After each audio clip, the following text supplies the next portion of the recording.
Welcome. Thanks for joining us today for the fourth webinar in our series, We Believe Experiences Matter. I'm Pamela Stoffrigan-Gay, Senior Marketing Manager at Centric, and I'll be moderating the presentation. If anyone has any issues hearing the webinar, let us know via the chat window, and we'll try to address those as best we can. In today's webinar, Corey Johnson will discuss medical device human factors research. At Centric, Corey has conducted user experience research on products from a variety of industries.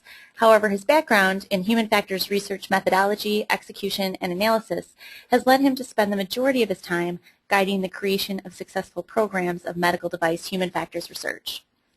Corey regularly presents his research at national conferences and participates in industry organizations at a local and national level. As an active member of the Association for the Advancement of Medical Instrumentation, as well as the Human Factors and Ergonomics Society, Corey stays at the leading edge of constantly evolving standards in FDA directives and knows how to effectively incorporate human factors into a 510(k) submission. He has helped organizations shape and enhance the user experience of medical devices, IVRs, kiosks, websites, and mobile devices, among other products and interfaces. Before I hand this over to Corey, if you have questions during the presentation, use the GoToWebinar dashboard to send them in, and I'll compile them for the Q&A at the end of the presentation. And if you're on Twitter, join the discussion using the hashtag UXLunch. Take it away, Corey. All right, thank you, Pam, and thank you, everybody, for joining. So as Pam mentioned, today I'm going to be talking about medical device human factors and in the framework of kind of catching up to the FDA.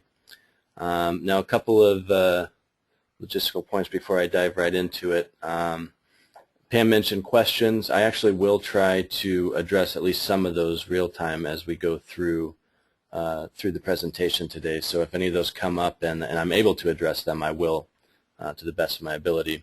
If there are some, as I'm sure there will be, that I'm not able to get to during the presentation, hopefully I'll be able to get to those at the end. And again, I'll do my best to make it through all of those. Also, I also just want to mention that some of the advice that I talk about today, some of the methods of procedures, lessons learned, and just some of the things that I describe are based on our experience as human factors and usability consultants at Centric. But these, this advice and these statements are not actually endorsed by the FDA. So I don't mean to represent that I'm speaking for the FDA here, just providing advice and some lessons learned based on our experience. I did give a talk similar to this one at the Human Factors and Ergonomics Society Healthcare Symposium recently. In that talk, I focused mostly on the formative methods that can be used during kind of the exploratory phase of research leading up to a validation study, a human factors validation study. And that will be a component of this talk, and it'll be a decent part of this talk. But what I wanted to do with this presentation was actually include kind of an overall timeline and a description of how those methods fit in and how we typically see issues arising a little bit later in the process, and kind of how we arrive at a decision point of whether or not to conduct a human factors validation study, and things that can be done in advance to prevent finding yourself in that situation. So I'm going to go ahead and get started here, and I just want to start off with kind of a high-level overview of what we're going to talk about today. So I know you can't see much detail here, and that's the point, and you will notice that this looks kind of like a timeline, and that's intentional. What you'll also notice is we are not going to go through this timeline in order from left to right. We're actually going to start near the end and kind of work our way back a little bit and then cycle around and come through the timeline in the order that you would expect to go through. And the reason for that is, as I mentioned, I kind of want to point out in our experience as consultants, where we sometimes find ourselves is that we're approached kind of late in the game when a manufacturer or a firm is ready to, or they say they're ready to conduct a human factors validation study, and we don't necessarily have the benefit of all the formative research that has been conducted to that point. So what I want to keep in mind throughout the whole session today is what the end goal is, and the ultimate goal of this research is always going to be to make medical devices more effective and safer for use. But a more tangible goal is to call that a successful human factors validation study. So that's what I'm going to try to tie everything back into today, is that this is the ultimate end goal. Now, what does this mean, a successful human factors validation study? Well, this is straight from the draft guidance put out by the FDA, and in the conclusion of your human factors validation report, you should have a statement very similar to this. The device in question has been found to be reasonably safe and effective for the intended users, uses, and use environments. And the methods and results described in the preceding sections, and that's of the report, support this conclusion. And then talk about any residual risk that remains after the testing would not be further reduced by modifications, and that those risks are outweighed by the benefits that may be derived from the device's use. So the key areas of this statement that I want to focus on here are that the device has been found to be reasonably safe and effective for the intended users, uses, and use environments. And you'll see those three themes coming through in a number of places in this presentation. So when we are approached by manufacturers or potential clients that are getting prepared for a human factors validation study, they're most often at least aware of the fact that they need to address users, uses, and use environments prior to human factors validation study. So they have a general sense of who their users are, what they're doing with the devices, and what the environments that the device will be used in actually are. Now the question is, how are those things defined? So one way is that there could be there could be a predicate device or some similar devices out there on the market that they may be drawing on, and that's often the justification for what they're defining as the who, the what, and the how.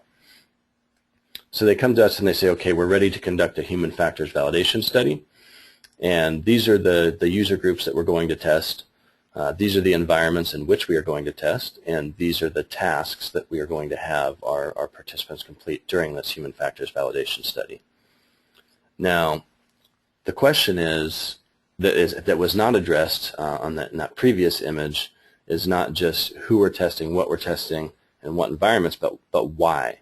Why are these the user groups that have been defined? Why are these the environments that the users will be using the device in? And why are these the tasks that are important for a human factors validation test? So if whoever comes to us, whether it's a potential client, existing client, if they don't have the answer to the why of these things, then what that can lead to is not necessarily a successful human factors validation study, but it leads to a successful formative study in which we learn things about the use environments, the users, or the tasks that should be conducted by those users. Now, this should not be considered necessarily a negative thing. I mean, we are learning, and we are able to take steps, corrective steps going forward, so that eventually a successful human factors validation study can be conducted. But the problem with this is that it's not necessarily the most efficient way to go about doing this, because the human factors validation studies cost more in terms of planning and execution.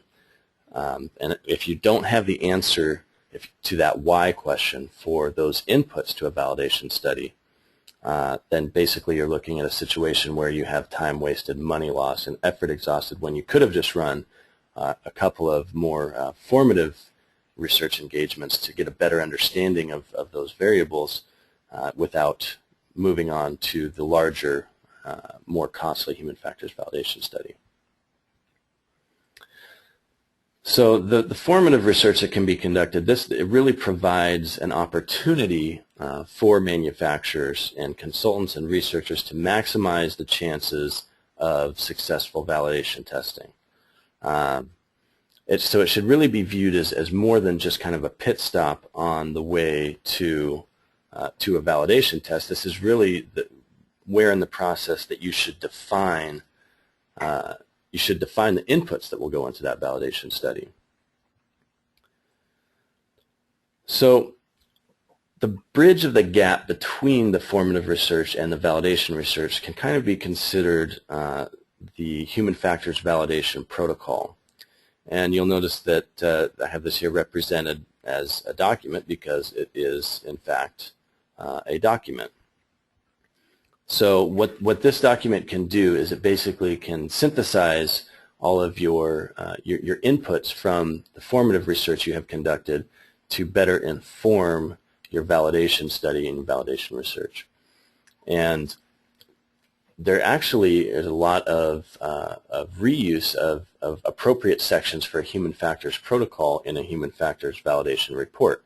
So you will see a lot of the same sections and the same important themes coming throughout. So you see a number of these headings in the table of contents for the human factors validation or the human factors protocol.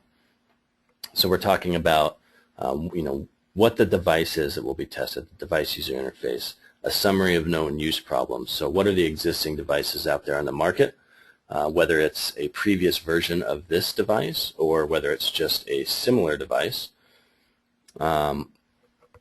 What are the tasks that are going to be tested in the human factors validation study? How are those selected? What are the risks associated with those tasks? And then a summary of formative evaluations that have been conducted. And then you go into the actual validation testing itself in the protocol, talk about the specific test types selected, who your participants are, a little bit more information on them, the goals of the test, the critical tasks, the scenarios studied, making sure to define performance failures, techniques for capturing unanticipated use errors, and the lab setup and materials used as well. Now, all of these things actually can be, this part of the protocol, this is all written prior to any actual execution of the human factors validation study. And these parts actually get ported over into the human factors validation report as well. So this large part of the report can actually be written prior to the execution of a human factors validation study. And then, of course, you see the grayed out areas, the results. Those are the only parts that come after the actual human factors validation study. But all these other things are actually defined before the research has actually taken place. And that is the information that is actually needed to go forward and carry out that validation.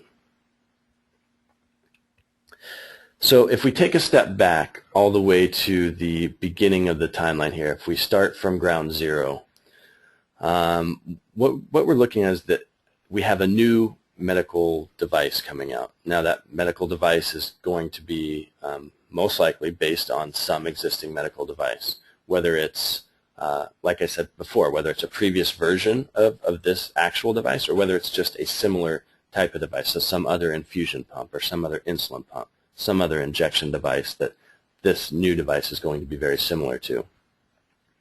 So part of the justifications for who the users are, how the device is used, and what environments it is used, part of that can be based on existing knowledge. So if the device that is being developed is very similar to existing infusion pumps, and to some extent, that can be your starting point. We think that these will be the types of users that will use this device.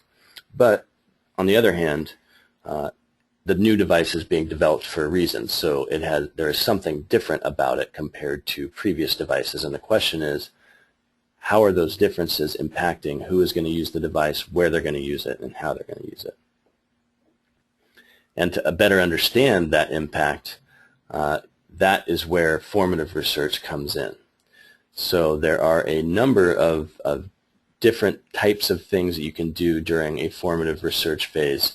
And again, you'll notice this is along a timeline, but these don't necessarily have to happen serially. These are things that can be going on concurrently for the most part in many cases. So the order that I go through these is not necessarily indicating that that is the order that should be followed, but these are just the types of things that should be paid attention to and that should be figured out during the formative research phase. So the one objective that actually is typically focused on during formative human factors research is to reduce use error based on that formative research. So when our potential or existing clients come to us and say we're ready to we're ready to conduct a validation study, one thing that they've done, they say, okay, we've conducted some formative usability studies. We've found some usability issues. The device wasn't quite designed for what people actually wanted to do with it. So we made some small adjustments, and we now have the design of the device matches appropriately to what users actually need to do with the device. So this is great and necessary. I mean, that definitely should be an objective of the formative research. It's just not sufficient. It's not the only thing that should be focused on during formative research. But that usability testing, the formative usability testing, and iterative design cycle, again, it's important to the overall process, and it is important to moving forward with validation. But there are other things that should also be focused on during that formative research. So again, moving on from reducing that use error, one of the other things that should be focused on during formative research is defining user groups. And part of this, again, the starting point can be based on whatever the existing devices are in the market. But again, new features that are introduced to a device, they may cause, or not cause necessarily, but they may create new user groups. So one trend that is actually, I'm not even going to say emerging anymore, but it's gaining steam, is devices that have been designed to be used in clinical environments are now being adjusted, updated, and modified to be used in home environments. So that introduces a whole new user group. So things to ask during that formative research phase, is there variation within the existing user groups of previous devices that are out on the market? So if the previous users of a device were all healthcare professionals, have any of the new features kind of cleaved this user group? So are the tasks that physicians are conducting the same as the tasks that nurses and office administrators are conducting? Or have those kind of diverged, and are there now separate task sets, and is this device now used differently by those two groups? And as I mentioned, many devices are now, or some devices are now being updated and used in a home environment, and that creates in of itself another group of users who are the home caregivers. And how are they using the device? How does that differ from how healthcare professionals in a more clinical setting are using the device? And also, in some cases, you have the patients themselves now actually using devices that were originally designed for clinical use.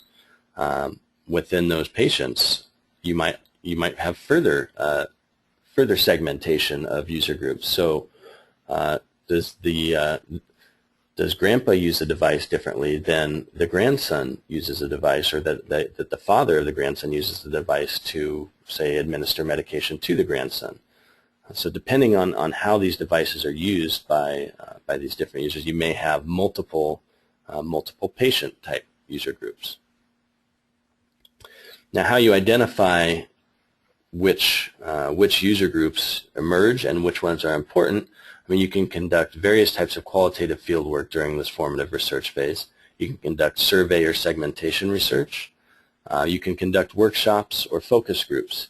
And all of these methods can help you understand better how these different types of users actually interact with the device in their specific environments, and whether or not you see any performance differences based on who is using the device. So again, if we take a step back and look at the overall formative research phase, you can see that one of the next objectives of formative research can be to define appropriate tasks. Now, in defining appropriate tasks, there are a couple of different things that need to be considered that factor into task criticality. So there is the likelihood of occurrence and frequency of an error, and there's also the severity or the consequence of that error if it is observed. So when this task is being conducted, what potential errors are there? How likely are they to happen? And if they happen, how severe is the consequence? And you see this grid to the right there. That is actually, it's intentionally kind of generic grid.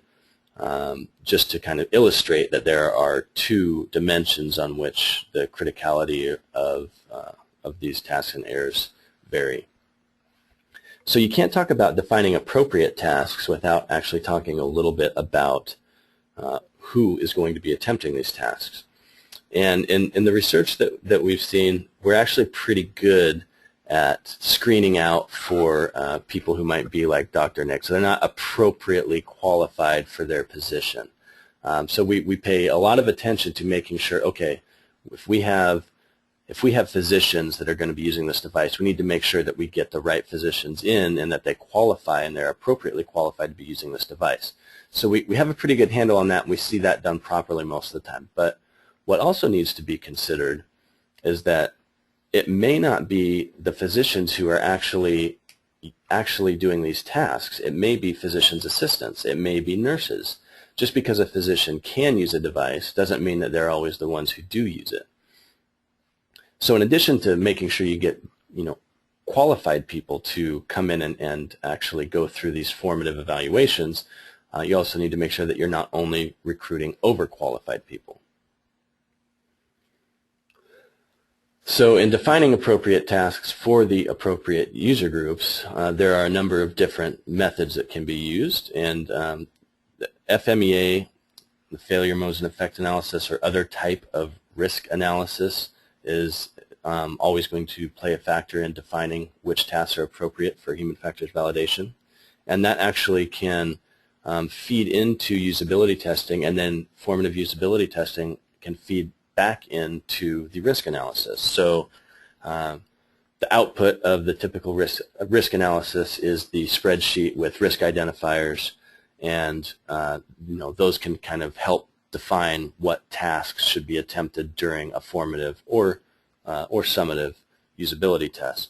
But then during the usability test, it is very often the case that you see errors that you observe errors that are not incorporated into the risk analysis, and you observe potential new risks.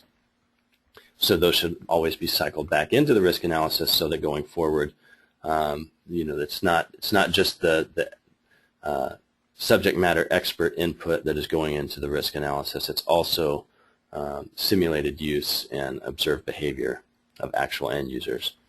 And ethnographic research is another, could be another key component in the formative research phase to help define appropriate tasks. This can be something as simple as naturalistic observations, going out into whether it's homes to observe home users or clinical environments to observe those clinical users, and just observe how they're using the device, see what kind of tasks they're actually conducting, and see what types of workarounds they might be employing or what types of things they're doing concurrently while they're completing the task, to get a better idea of what it is exactly they're doing with the device.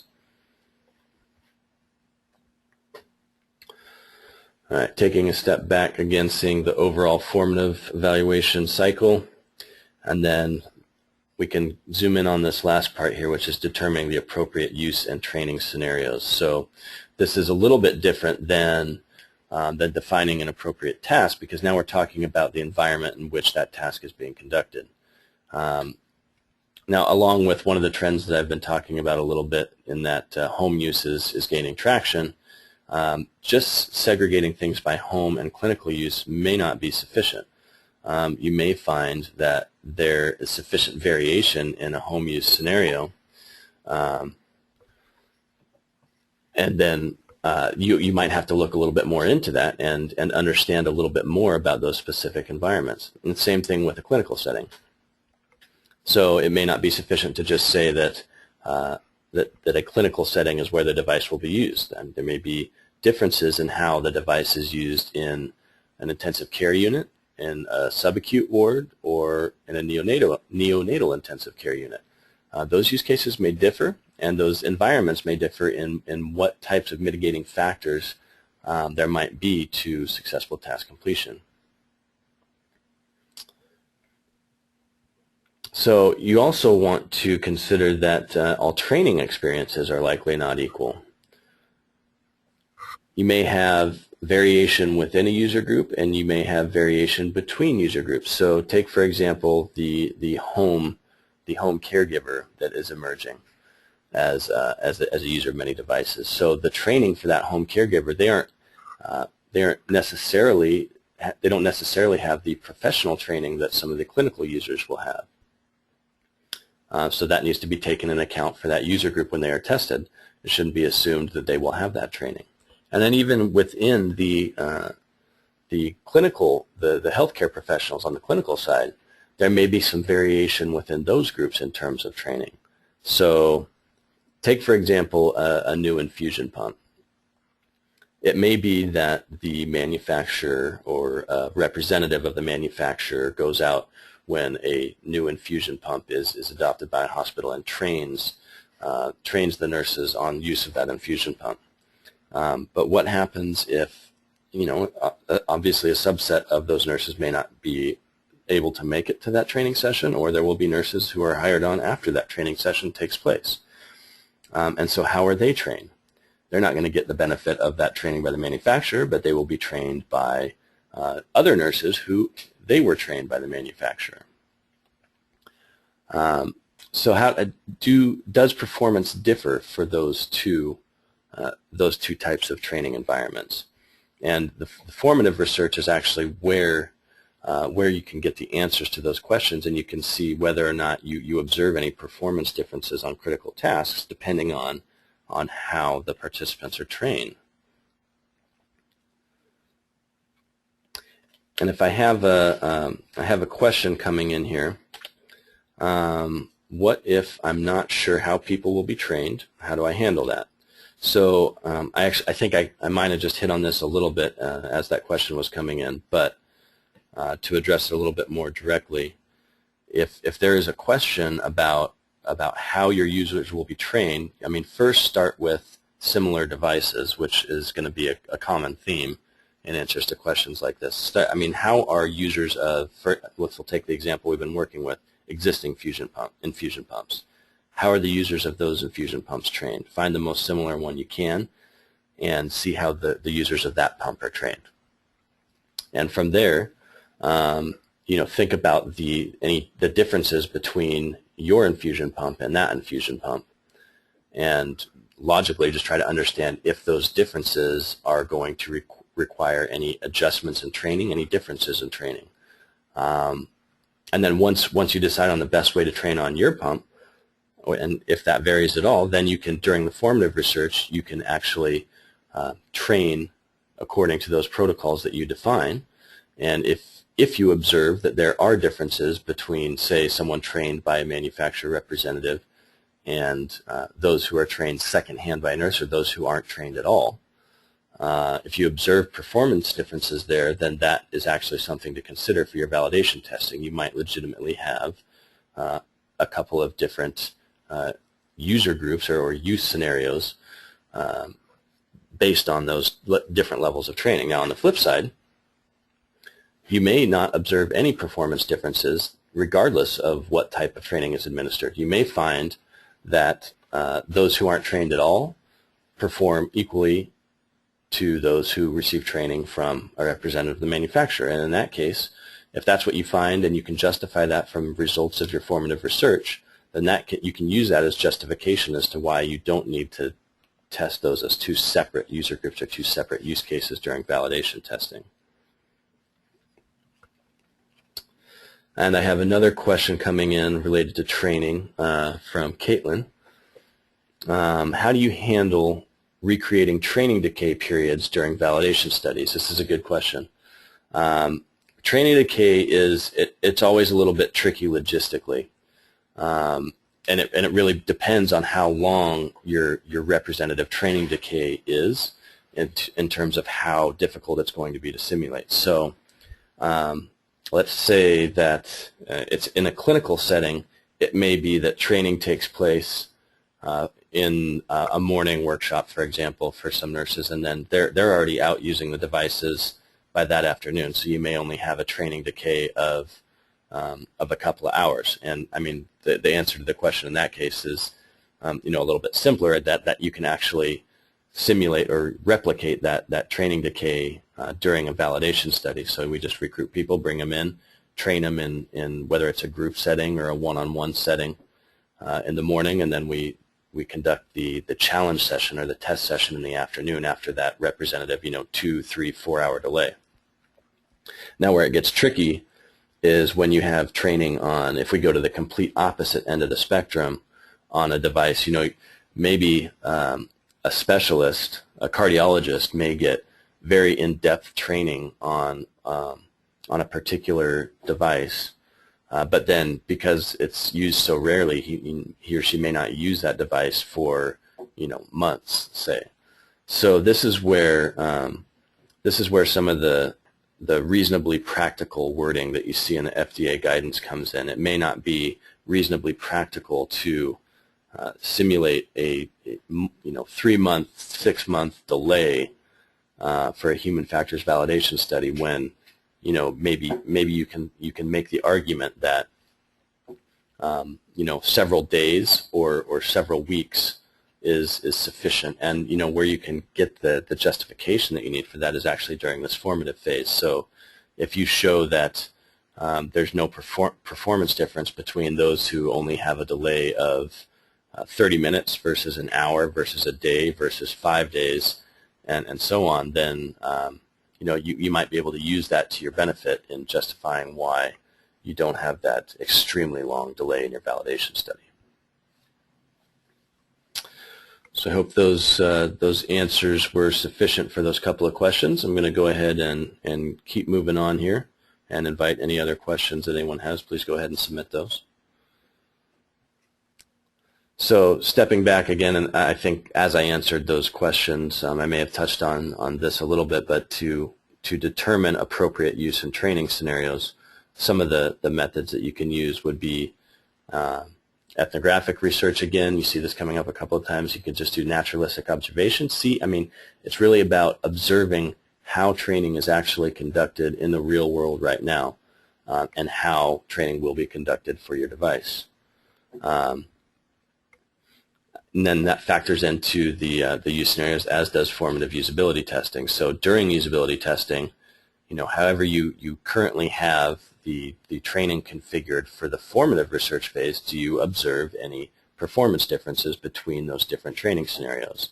Again, if across the board, regardless of how your users are trained, if you have significant variation in how they're being trained, but you see no variation in how they are performing with the device, then that can certainly be used as justification during the summative or human factors validation study to kind of collapse those different groups or use scenarios. So instead of saying that you need to test 15 users with no training, 15 users with one-on-one training, and 15 users with group training, you'd say, during formative research, we didn't really see any variation in performance based on those training differences. So we're going to go ahead and consider those to be one and the same. So those are some of the additional things, or things in addition to just reducing use error and iterative design and formative usability testing that you can do during that formative research phase. Now, all of these things, the output from this should be a better understanding of who the users are of the device, what tasks they'll actually be completing with the device, what scenarios they'll be using it in, and how that device can be improved. Now, all these actually then are your inputs to your human factors validation research protocol and the human factors validation study itself. So that formative research is really what is helping you fill in the blanks here in this human factors validation protocol.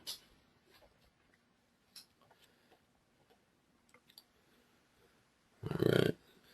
So you can see the different types of, or the different areas in this protocol, the different sections where some of those things that we were just talking about might factor in and might help you actually create that document, which will then help you go on to conduct a successful human factors validation study.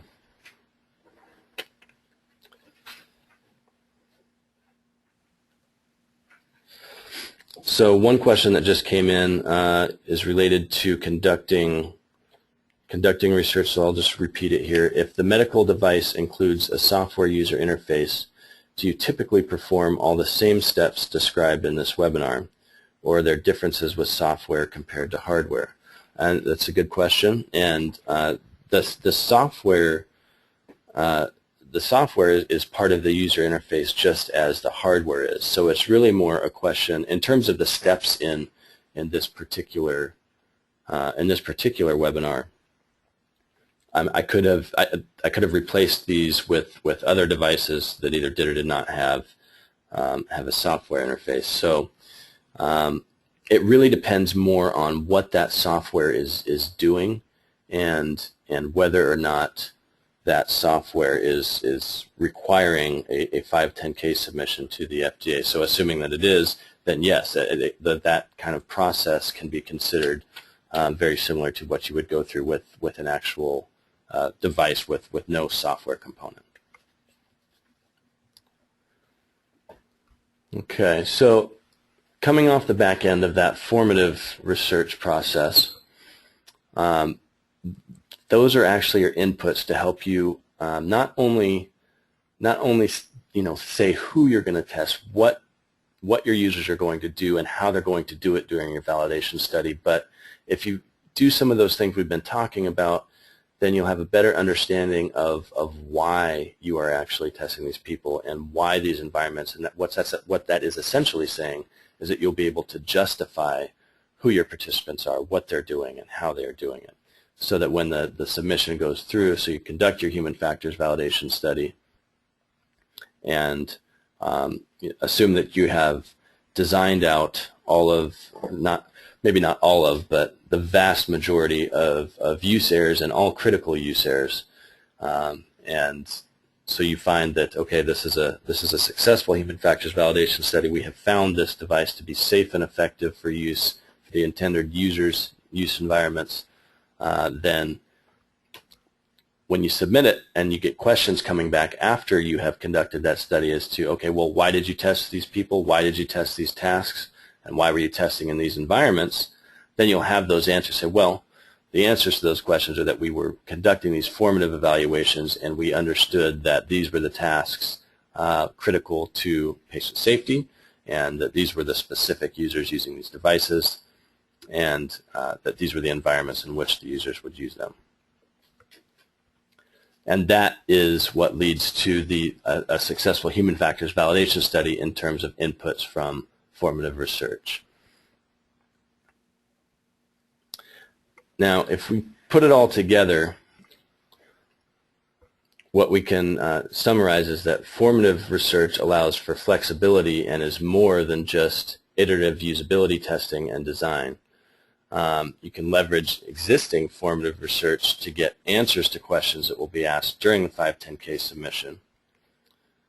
And once any meaningful change is made to the validation procedure, then what you see is that you're not actually looking at validation studies, but you're looking at several different iterations of formative studies. And again, these are not necessarily a complete waste. We are learning if that happens. The problem is just that typically that doesn't match what the expectations are for that research. If you go into a validation study expecting to see little to no use error and also to submit a successful 510K, but then questions come back and you don't have the answers for why specific users were tested or some of the other things we've been talking about, then that's actually going to take reset. You're going to have to go back and redo some of the things that are more costly about that validation study when those could have been defined previously during formative research. So the bottom line is that assuming that a device is ready for validation without answers to those questions can really result in repeated work and that wasted time, money, and effort that we've been talking about. So that is actually the conclusion of that portion of the webinar, and I do have a couple of questions that have come in that I was not able to address that I'll go ahead and address now. So I'm just going to take these in no particular order. Okay, so this is a question, how do you incorporate, or do you, task interruptions during validation studies? This is a very good question. To first address the "or do you" part of this question, the answer to that is if that is what you have observed in your formative research, or if is what is reported based on use of predicate devices or existing devices on the market, then yes, that should be incorporated into the validation study as it represents actual use. And the question of how do you, and I suppose that depends on what type of interruptions you actually observe for your particular user groups. But I can give a couple of examples based on what we have seen. Take, for example, the nurse in the subacute ward, or in an ICU ward where multiple patients are cared for, and there are multiple things going on at any one point in time. You can simulate alarms going off in, for example, multiple rooms. So sometimes we won't build one simulated use environment for a validation study. We might build several. We might have multiple simulated patient rooms to simulate distractions that might come up during actual use of a medical device, like an infusion pump or something like that. So if our participants in the validation study are in the middle of a task, we may have a particular condition or a particular task that involves an alarm going off in the other room. And now this does involve a fair amount of setting the stage for the participant on the front end. So they have to understand that we want them to treat both of these patients as their responsibility, and we want them to respond accordingly as they would if they were at work, if these were actual people that they were treating. So they can be completing a task, alarm goes off in the other room, they have to go address that alarm, and then not only do they have to do that, but they have to come back and finish completing the task that they were initially completing if they had not already done that. So that's just one example of how you can do that. I'm sure there are many others, and if there are any other specifics, I'd be happy to discuss those too. Just looking through some of the other questions here. Give me just a moment to sift through these. Okay, so here's one. Can formative studies ever be leveraged for portions of a validation study? Another good question. Answer is it depends. As sounds like a cop-out, but it happens to be the truth. If formative studies are conducted according to validation protocols and they meet the standards of a validation study, and you were just calling it a formative study because you weren't quite sure if you were ready for a validation study, then sure, and that goes for components as well. It's more about how the study was conducted than what phase of the research necessarily you're in. Now, one caveat there is that validation studies should be conducted with production versions of whatever device or interface that you're testing. So if your device or interface is production ready, and you're still just trying to understand a little bit better what potential use errors might be happening, for example, but you conduct a formative usability test to summative validation standards, and you find that there are no new use errors observed, and that the device has been validated to be safe and effective for use by the intended user population and use environments, etc. Then as long as it was conducted according to validation standards, then I would say that it could be leveraged for that validation study.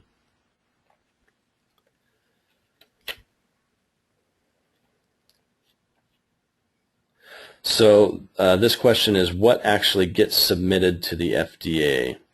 The actual human factors validation report, or a summarization in some other format? So a 510K submission actually consists of more than just a human factors a validation report.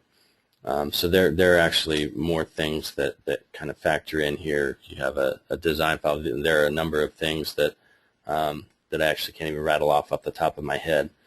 But in terms of the outputs of a human factors validation study, the human factors validation report does get submitted in its entirety, and there are and should be references within that report to prior work done, including the formative research and any other justification for the inputs to that validation study. Now, those don't necessarily have to be included in their entirety.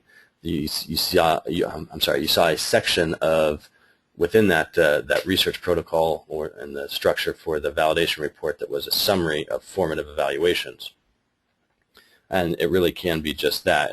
The important part there is that what we've seen that the FDA wants to see there is what are the issues that you have observed during formative testing, and then what design controls have you put in place to prevent those issues from happening going forward.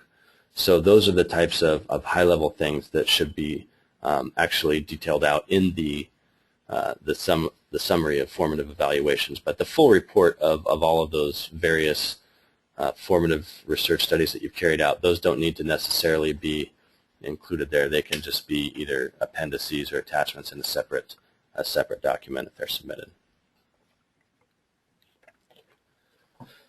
Okay.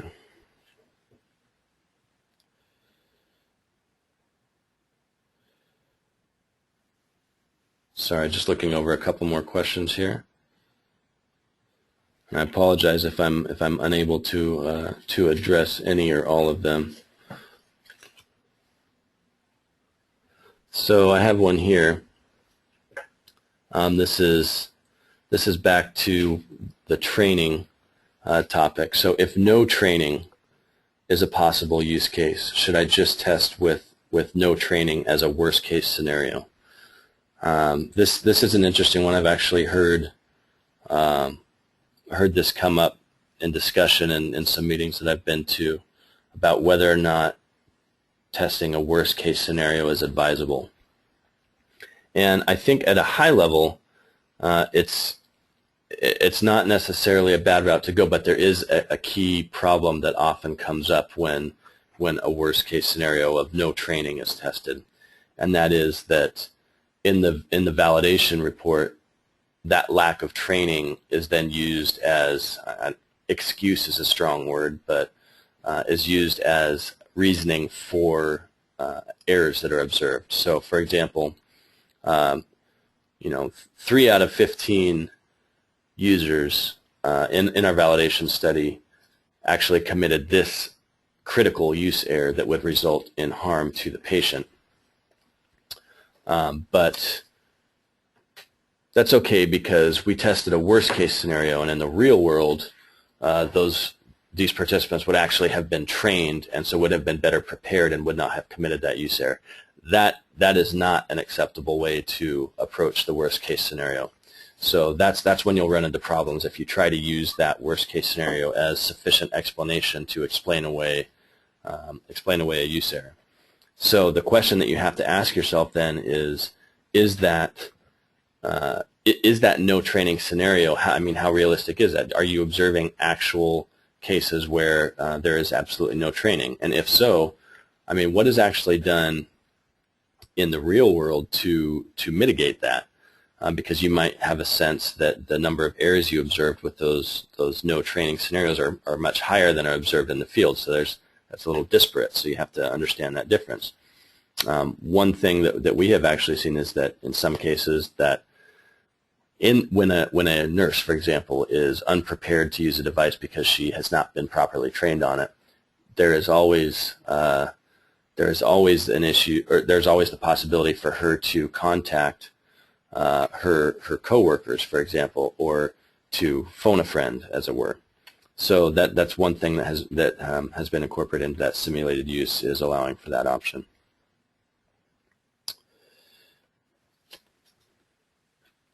Another question coming in: we have heard that we need to validate labeling or instructions as well as a device? Can we validate the two at the same time? Another good question, and again, to some extent the answer is it depends, but in most cases validating both instructions and natural use of the device at the same time is not practical.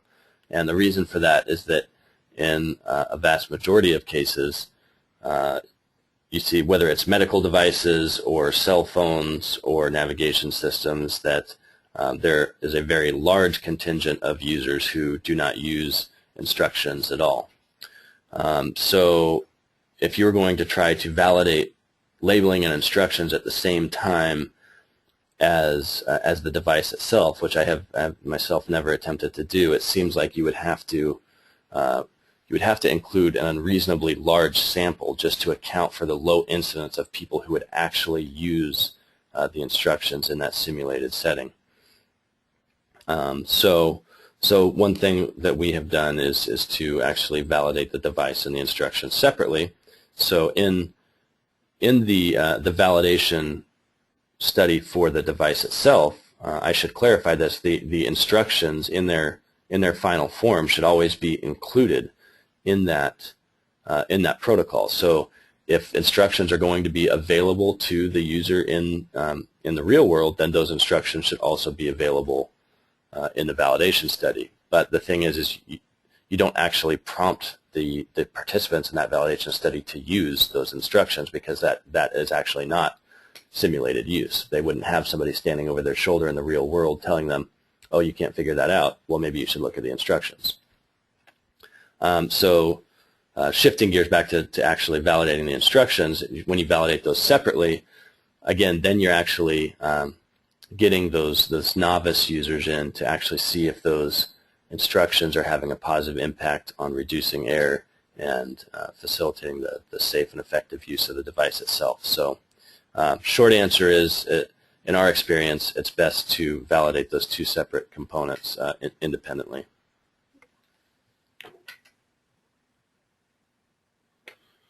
All right, so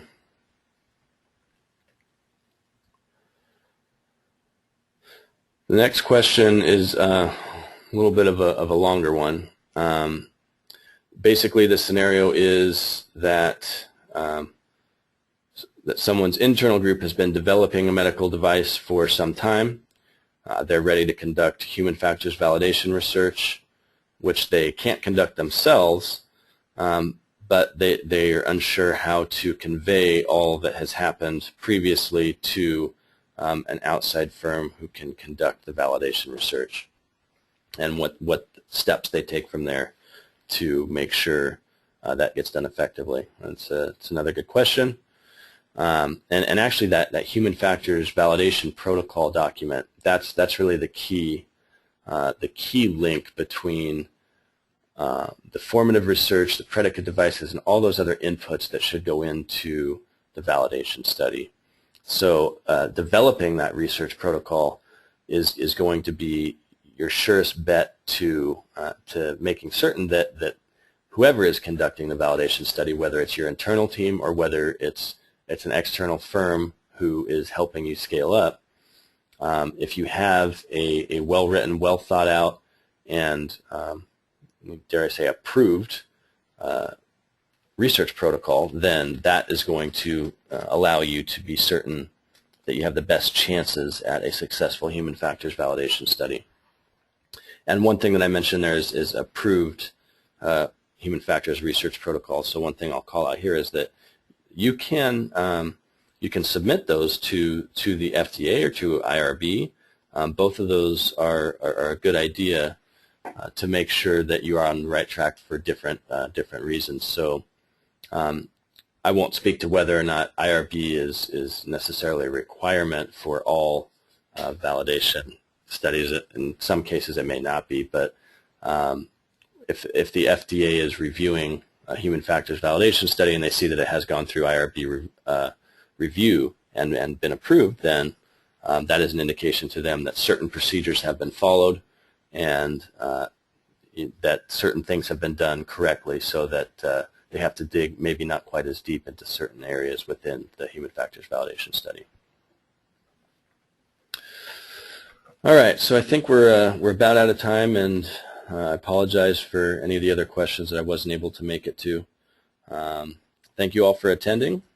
The recording of this presentation will be available on SlideShare and Vimeo, and there'll be links from our website, usercentric.com, in a few days.